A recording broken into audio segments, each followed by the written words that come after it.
Paltrocast. Vin, thank you for taking the time. Other than speaking to media people, asking you the same questions over and over and over again. Good day for you so far? It has been an okay day, just playing a lot of catch up. I hear you. Most people just go, yeah, Vin from Sponge, Vinny from Sponge. But the reality is you've always had like five other bands going at any given time, the Orbit Sons, etc. So I don't think people really realize how hard you work. It's not always an out there kind of bit of information. Is that something that's on purpose that you're just Vinny from Sponge to most people? I think I got to keep it as simple as I possibly can. I certainly don't want to, you know, uh, it's cool when folks come to the shows and they enjoy the music and they enjoy the band. And if we got a little time to hang out with folks after the shows, um, spend a little time talking and hanging out. I think that's what they want. They don't want to be burdened with all my the details of what it is that I do at the gigs. But to rudely interrupt you, I mean, a lot of those other bands and projects do get songs placed in commercials and television, all that. So it's kind of understated success that you have. Yeah, maybe it was meant to be. Yeah, I've always been pretty proud of the fact that we managed to get a lot of placements with, in particular, the crud music over the years with TV and movies, and it really was very organic at that time. How that just kind of happened. There were some things early on with Pump Audio, and I don't even know if Pump Audio is in business, but they did do a lot of music placements back in the day. But we're going back probably 20 something years, really. But yeah, I've been pretty lucky with like the crud music. Yeah. I remember Pump became part of Getty, which became part of another thing and another thing. So it's merger upon merger. But before I ask you about the Record Store Day album that we were blessed with, to me, one of the intriguing things about you is that you are a Detroit person, loud and proud all these years. Yet the last 10 years, all the artists have been coming out and going Detroit proud.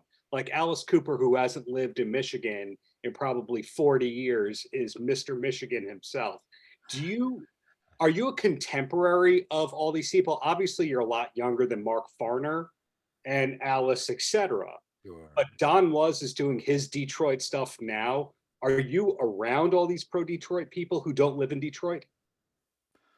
Um, I am not. Like I am certainly a generation away from Alice Cooper and Mark Farner, and the thing about but Don is doing a lot of cool things in the city. He does his Concert of Colors thing. I saw some other concert that he's doing that he's advertised just the other day, and I believe he works with Ann DeLisi at WDET Radio. They have a show that they collaborate on, and I was at one of the live broadcasts that they did in Detroit. I think it was at Barry Gordy's mansion, which was kind of a cool thing, or it Yeah, used to be Barry's mansion. So, if anybody, tip of the hat to Don for staying connected. right. Record executive that keeps connected to Michigan. But as said, Right. Record Store Day, we got the revised version of New Pop Sunday. How long had that idea been floating around for you? Not very long. Yeah, not long at all. This thing, the idea probably got hatched a little over a year ago. Um, Little known fact, Jason Hartless, who plays drums with Ted Nugent. Now, Jason Oh, is yeah. a younger fella, but just a phenomenal drummer. And he spent some time filling in for Sponge when we were without a drummer suddenly. So, um, Jason and I were talking about that, the possibility of that third record and whatever happened to that pre New Pop Sunday record, which is literally the Planet Girl record, you know. Mhm. And so uh, we managed to find some of the old masters and put it together, and I think it's a pretty damn good representation of what we were thinking about at the time. You answered half the question, which was, did you know where the masters were? Because some bands you find that they have all their baby photos I can't say it, baby photos, and then other bands they don't know where anything is because it was destroyed in a fire or Universal's vault burned it all up. In your case, do you have Yeah. everything? Well, I have a lot of stuff. I don't know how a lot of the stuff managed to get back to me, but yeah, I had a lot of those masters. But you know what happens with those at that time? You know, you would get a master, and it wasn't on tape; it was on a CD. You know, and so it was a high quality digital version. That record we recorded, from what I recall, on tape, but it was all bounced into Pro Tools and that kind of crap. So, um, yeah, I had a CD, and I believe we had a reel of tape that we pulled some stuff off of too. So that entails you got to bake the tape. You know, it's Yeah. just bake the moisture out and and then digitize it. So yeah, we put it together, and yeah, we're fortunate enough to have most of the stuff. Do you have all the Spies for Darwin stuff still? Oh, I don't know who's got that stuff. That never came back to me, but I mean, I certainly have, you know, the microfiche CD. Yeah, I got that somewhere, someplace. Yeah, when I go down the list of when I'm talking about bands who have everything, like if Stephen Piercy had a rehearsal one time with one band, it seems to come out digitally at one point for record store day. So where I was going with that is in your case, are you thinking of future record store day releases based on how much press this got? Wow. Good question. I think it's just such a cool, special thing to do. And if it's some kind of, if we can manage to put out something quality, I go, why not put it out on Record Store Day? There was so much enthusiasm for the Planet Girl record, and I think the Sound City Records did a great job of the packaging and everything. I think it looks great, and I'm proud of it, and happy to do it. So I love, yes, simply I'd love to do it again if it's something that we can stand behind. If you are not maxed out on compliments, are you or are you done with compliments today? Yeah, topped out right. No, let them roll. Okay, so about a decade ago, you put out an EP, Destroy the Boy, title track, great single. That was, in my opinion, as strong as anything Sponge had done in the 90s. Is that a song that you're still playing live these days? We have not played that song in many years. That EP kind of rolled into what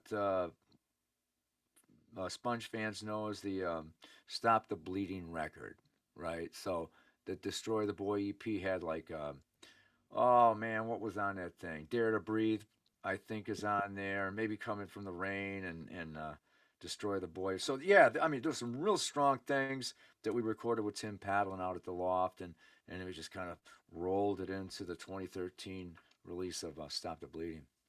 So in that tour, when I saw you a few times and you were playing, you were on the Summerland tour. And in interviewing a lot of people who played Summerland over the years, there seems to be a similar kind of thing where the band for a couple of years went, I don't know what we're doing. And then a couple of years later, they're doing the best numbers they've ever done on tour. Or at Yeah. least that's been the case with the Gin Blossoms and Everclear and a lot of other Yep. bands. Yep. Yep. Uh, when did you kind of realize that things were going to be okay, regardless of who the record company was and what the album or single situation was? Well, here's the thing. I never take it for granted it's going to be okay. And I've always believed that if I go, well, it's just everything's just going to be fine, and I can just coast on this thing. And I know that's not necessarily what you're getting at, but it's like we always got to try to be doing something cool. You know, we got, uh, you know, whether it's new music, some new merch. There's got to be something going on where we're just not coasting into a town and doing another gig. You know, we got to be doing something. And I think because of that, I think things tend to keep rolling along. But if it wasn't for that, I don't know if I could just like phone it in. You know, just kind of show up to the gigs and go, well, people are gonna show up. It'll be Well, okay. I wasn't so much going from the coasting angle, more from the having the confidence and the self-esteem that, you know, even if a percentage of the people goes, this is a 90s band, you go, so what? We had more hits than you had. And having a realistic thing to know of, well, this is not our last tour, etc., Right. that the offers are going to keep coming. Yeah. I think this is even more apparent now. There's something going on with that 30-year mark, and there seems to be a lot of bands that are doing well. You know, you see Blur 30 years, Right. different bands doing 30 years, and something about 30 years. I'm not saying it makes us a nostalgia act, but if we've gotten to this point where we got to the 30-year mark and we've managed to figure something out to keep it going, and I think to the credit of the band too, you know, the guys in the band, they're willing to get out there and still get in the van and do the gigs because of that. I think that we've established ourselves a bit. So, am I comfortable? Probably never, but I think that chances are, you know, the gigs will be coming in this year, next year, and you know, as long as we want to do it, knock on wood. Right. Projecting a little bit, and you'll tell me if I'm way off base here. I'd have to imagine that this work ethic and this realistic perspective for you comes out of the fact that Sponge wasn't your first major label deal, that Sponge didn't happen when you were 22. In other words, you'd had normal jobs and you had to grow up and face all the disappointment. Yeah, I was explaining that to my 14-year-old son the other day. You know, he plays bass and he's very good at it, Yeah. and I mentioned to him that we got a record deal with Loud House, which was, Mhm. you know, that's pretty cool. It's you know, you're on Virgin. You know, I think we released something on Caroline, then we were on Virgin, and you're going, things are looking pretty good, you know. And for guys like us at that time, um, you know, people survive on, you know, they got a decent job or whatever, and they can make ends meet. But we were truly just pretty broke. I mean, broke, kind of like, you know, going to people's homes for parties after gigs and stealing food broke. You know, you're just broke. And to get a record deal and to put any kind of money in your pocket, you go, wow, things are really working out well. But to have the label release that record and you think you're going to, like, you know, you're going to have radio and you're going to go on tour, that all just kind of fell apart. And then we found that we were getting dropped. And yeah, I mean, I went right from working midnights at a restaurant to having a major deal, and then going right back to working midnights at a restaurant. You know what I mean? At flipping eggs and getting off at 8 o'clock in the morning and going to the bar so you could drink to fall asleep. Yeah. Yeah, with the timeline of all that, was Loud House's like rise and fall around the same time of Motown leaving Detroit for Los Angeles? Well, if that was like 1990, 91, yeah, you'd have to refresh my memory because it's likely that was the idea, but yeah, it's right in that 1990, 91 period. Yeah. So basically, you've seen Detroit become cool and uncool like 6 times in your career as a professional musician. That's what I'm getting at.